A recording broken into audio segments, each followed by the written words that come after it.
Welcome to the stage, Deepali. Great to have you with us. Really appreciate you taking the time to do this. Very excited to speak to somebody who leads a company that is one of the major home textile makers with a global distribution network and among global sustainability indices, among the top ranked textile names. So obviously there's a lot to talk about when it comes to sustainability in operations, but I wanted to start with what was really interesting to me when I looked at the business. Zero fresh water is being used, and this is an industry that is notorious when it comes to water intensity. How did that even come about? So let me tell you a story first, Avril. You know, the story and the place that you're talking about is Anjar. It's an arid part of India, on the west part of the country.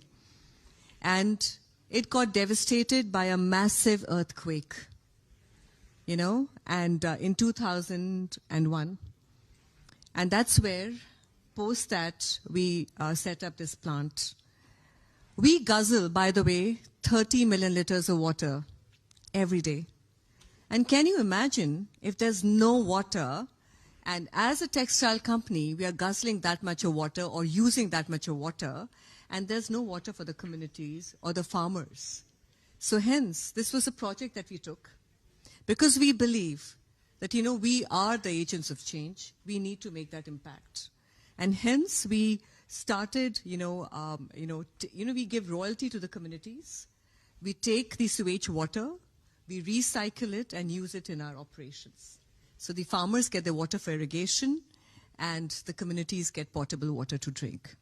Do you see this being emulated by other manufacturers? What do you think is stopping them from doing that?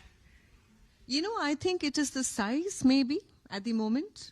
But I think this, and I always say, and let me tell you, to everybody here, sustainability is doing business sustainably.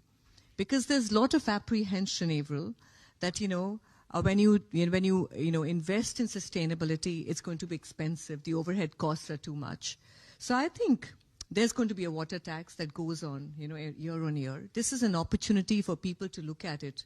We invest in projects. This is a project for the next 3 years and for the lifetime, for the planet, for you, and for the future generation as well. And you say that your water system makes business sense as well, right? It kind of pays for itself now. Absolutely, it does. Totally. Let's talk about what you're seeing in some of the other aspects of the business, because you have green energy, I think, accounting for about 30%. Yeah. You have a goal for 100% by 2030. That's pretty ambitious. How are you going to ramp things up and get there? So, first of all, I must tell you, Avril, these things are done in the terms of a strategy. For an organization which is in textiles, we one day actually chalked out a complete roadmap of sustainability, and every year and every quarter we report back how much water we are consuming, how much energy are we consuming. So, there's a complete milestone to whatever we do. So by 2030, we'll be zero carbon. We're targeting to be zero landfill. The social impact that we are looking at, working with our farmers, the communities. So, everything has a roadmap, and freshwater positive.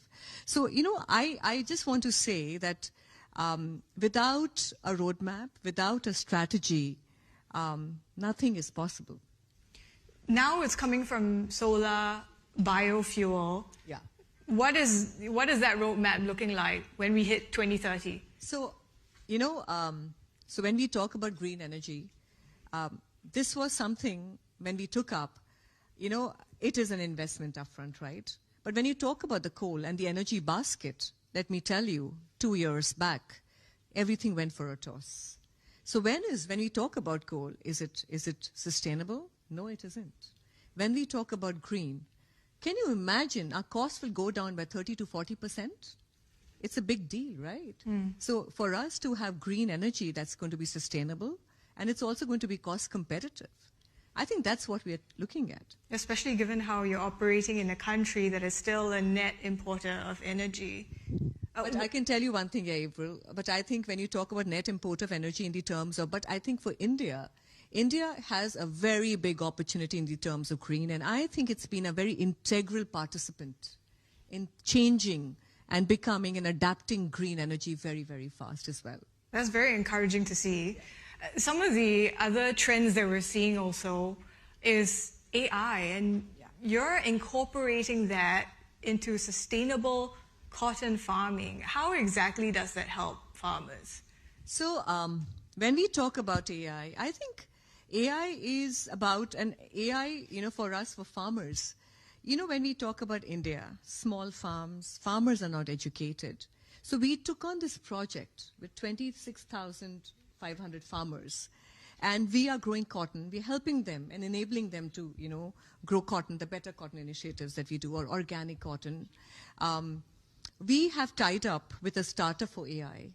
With that, they can see what quality of soil it is, what is the kind of seed that, they're going to get for the next year, or, if there's going to be a pink bollworm infestation in the crop. So there's an opportunity for them, and AI enables them, the weather, the climate.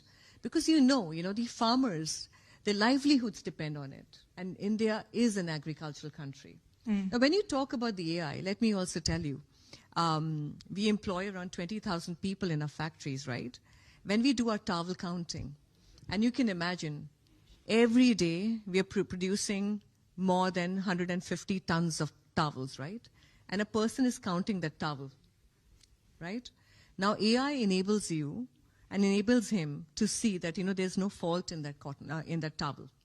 And that is where, we're looking at AI as an enabler in our complete operations as well.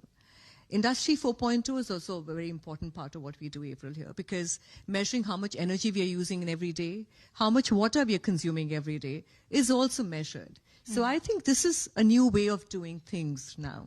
That's part of your Scope 1 and Scope 2 in measuring things, right? But what about Scope 3? How are you encouraging compliance, traceability? Scope 3 is something, and I think the audience here will agree, is a very, very, it's a very important task for the completion of sustainability. Scope 1 and Scope 2 are very easy. But when we talk about Scope 3, it needs your vendors, it needs your partners, whom you work with, right? So here, we actually are working with, when we work with the farmers, we are completely looking at the blockchain from the farmers, the field, to our factory. And then even putting in a QR code that can trace it back to the bale of cotton, where we can have, the whole traceability. But also now with the blockchain, about who are the manufacturers, what are the quality reports of that product, everything gets fed in. And now with the with the whole Scope 3 coming into, we have already enlisted around more than 40 to 50 vendor partners of ours, where net zero goals, carbon zero goals, net water, positive, and governance in the terms of child labor and the others are also included in that. So they are enlisted on that. So let me also tell you, Avril, very close to our factory, we have our ancillary vendors who work with us. Our carton manufacturers are 85% recycled. Our packaging is just in time, so we are saving our carbon footprints as well. So it's the entire ecosystem that you're building as well. Speaking of that ecosystem, you've shared some of the challenges when it comes to workforce participation, gender parity, whether it's blue or white collar. What are you seeing as, that roadmap there as well? We've been talking about diversity here. We've been talking about, more women coming into diversity. But I can say something that, diversity needs an ecosystem. Diversity needs that support. So when I started working in Welspun Living Limited, which was Welspun India earlier, I had 7% women in the workforce. And today I have 30%. In the blue collar, and I'm talking about 20,000 people that work with us, right? So how did this happen? I think it just doesn't happen like that. I think we need examples. So let me give you a very heartening example of Avni Bhadra, who actually got enrolled in one of our biggest retailer partners program of VFinance. It's Walmart. She got chosen out of 2,000 factories across the globe, and she traveled from Anjar to Arkansas. you know, and that was an aspiration. And she became inspirational and inspired so many girls.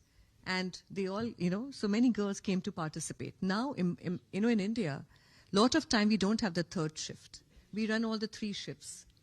We took the permission from the government, but also took the security of the women very seriously. We have the girls' hostels next doors. So targeting to 50% women, I think the important aspect is the nurturing bit as well. So when you have a hostel, they come in from the hinterland. They are anorexic. They are not mentally there. They need a lot of support. So having a psychiatrist, you have a counselor guiding them, and having an opportunity path laid out for them. What do you want to be? Talking to them. Because imagine, because I told you, Avril, you know, blue collar is easier, but white collar is the challenge that we have. How can you have a career plan for them?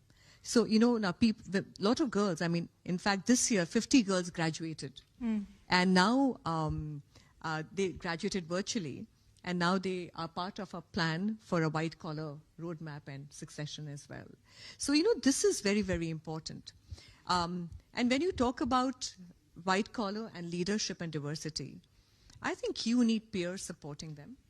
You need allies who are working with them. So we have an allyship program that we do, where, you know, we have a program which has a We Listen, where we listen, which can make decisions, you know, which are unbiased, and they become advocates of women in the terms of the leadership plan. I think those are the things, you know, Avril, that we are actually doing about the white collar as well. And blue collar is something, as I spoke about. So everything needs everything. It needs nurturing. It needs a roadmap. It needs women supporting women. We have a Women of Wellspun who support them. We have an allyship program who are the peers. And even on the shop floor, Right. how is the supervisor behaving with the woman as well, you know? There are many pieces to this puzzle, part of the ecosystem. But what do you as a business leader want to see from government in terms of support? I mean, we look at maternity leave, for example. There are gaps there. So I'll just say a few things. And I think this time during the budget, Avril, a lot of things the government did in the terms of supporting manufacturing. Let me say India is at the sweet spot. It is at the inflection point where it is becoming a very important and integral supply chain destination for a lot of retailers and a lot of global partners that you see. So skilling is becoming, and skilling is something that the government is subsidizing on. They're helping the manufacturers look at that, you know, if they're first-time job seekers, you know, how can the manufacturing get a support in the terms of the skilling benefit of at least 6 months, right? Infrastructure, you're building housing, or you're building, you know, dormitories, or, you know, hostels. How can you get subsidies as well?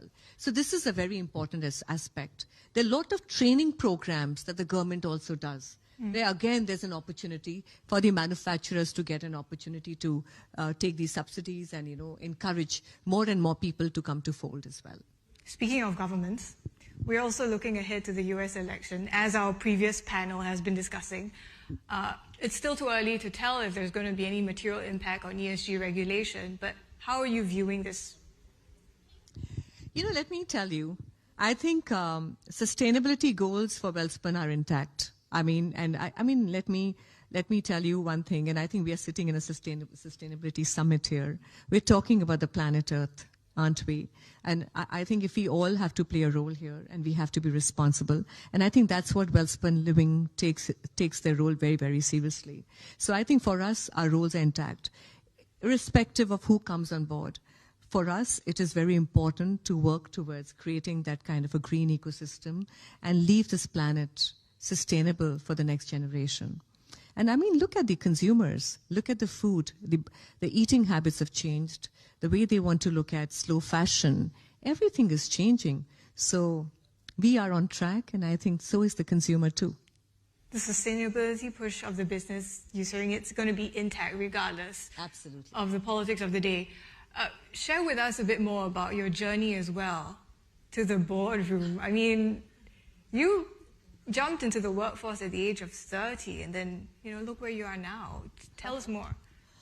So let me share my story here. I was a homemaker till my girls were 10 and 7. I have 2 daughters. And for me, when I started working, and the reason for me also to work was about my girls. I wanted to set an example for them. And that's where, because I come in from a conservative community as well. And for me to open that door for my daughters was very, very important. And as a human being, I always believe that we have to constantly evolve. And actually, that's what is very, very important. I think every day you learn a new thing. You learn it from your colleague. You learn it from your, people around you. And I think that's what it was. So when I was 10, when my girls were 10 and 7, I was 30 is the time I started. I launched my brand Spaces in India in 2003.